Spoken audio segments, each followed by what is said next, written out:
بسم اللہ الرحمن الرحیم۔ آج میں آپ کو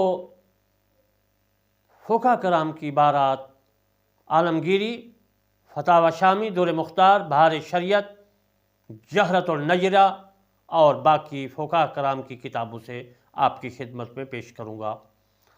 سمجھانے سے پہلے، سنانے سے پہلے میں آپ کی خدمت میں ریکویسٹ کرتا ہوں کہ اللہ کے کلام کو، رسول اللہ صلی اللہ علیہ وآلہ وسلم کے فرمان کو اور اسلام کو ہر ایک کے انسان کے کان میں ضرور پہنچانا ہے۔ قیامت کے دن یہ کوئی نہ کہہ سکے کہ میرے کان میں اسلام نہیں پہنچا۔ اب میں آپ کو مسائل عرض کرتا ہوں۔ قسم یا زعفران کا رنگا ہوا یا ریشم کا کفن مرد کو ممنوع ہے، عورت کے لیے جائز، یعنی جو کپڑا زندگی میں پہن سکتا ہے اس کا کفن دیا جا سکتا ہے، اور جو زندگی میں ناجائز اس کا کفن بھی ناجائز۔ یہ مسئلہ فتاوی عالمگیری میں اور بہار شریعت میں موجود ہے۔ خنشا مشکل کو عورت کی طرح 5 کپڑے دیے جائیں، مگر قسم یا زعفران کا رنگا ہوا اور ریشمی کفن اسے ناجائز ہے۔ یہ مسئلہ فتاوی عالمگیری میں موجود ہے۔ کسی نے وصیت کی کہ کفن میں اسے 2 کپڑے دیے جائیں تو یہ وصیت جاری نہ کی جائے، 3 کپڑے دیے جائیں۔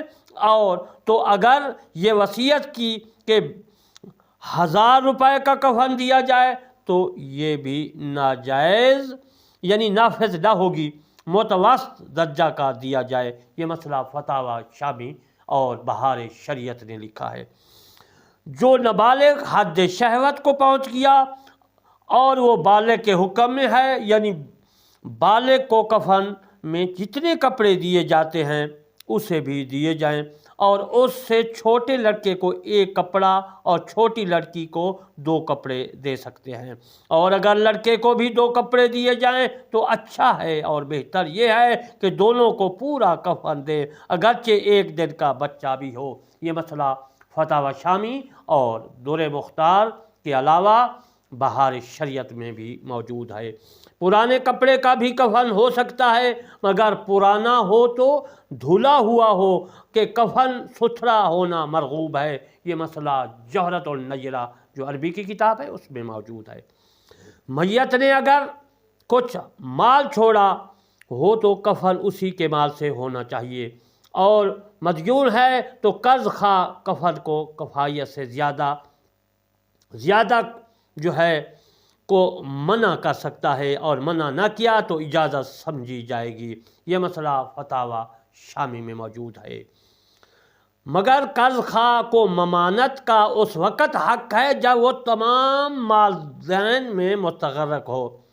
دین، وصیت، میراث، ان سب پر کفن مقدم ہے، اور دین و وصیت پر اور وصیت میراث۔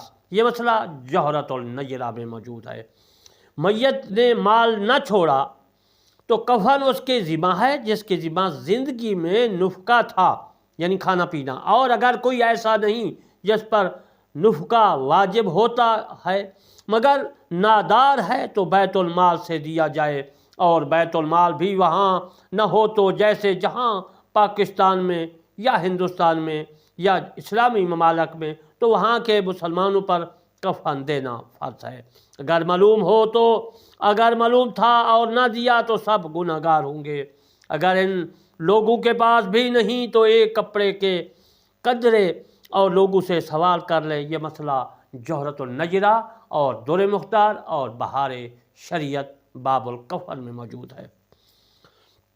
عورت نے اگرچہ مال چھوڑا، اس کا کفن شوہر کے ذمہ ہے، خاوند کے ذمہ ہے، بشرطے کہ موت کے وقت کوئی ایسی بات نہ پائی گئی جس سے عورت کا نفقہ شوہر سے ساقط ہو جاتا۔ اگر شوہر مرا اور اس کی عورت مالدار ہے جب بھی عورت پر کفن واجب نہیں ہے۔ یہ مسئلہ فتاوی عالمگیری میں بھی موجود ہے۔ یہ مسئلہ فتاوی جو ہے بہار شریعت ہے، اردو کی کتاب، اس میں بھی موجود ہے، اور یہ مسئلہ دور مختار میں بھی موجود ہے۔ انشاءاللہ بقیہ مسائل اسی کفن کے متعلق اگر زندگی باقی تو کل کو عرض کروں گا۔ وما علینا الا البلاغ المبین۔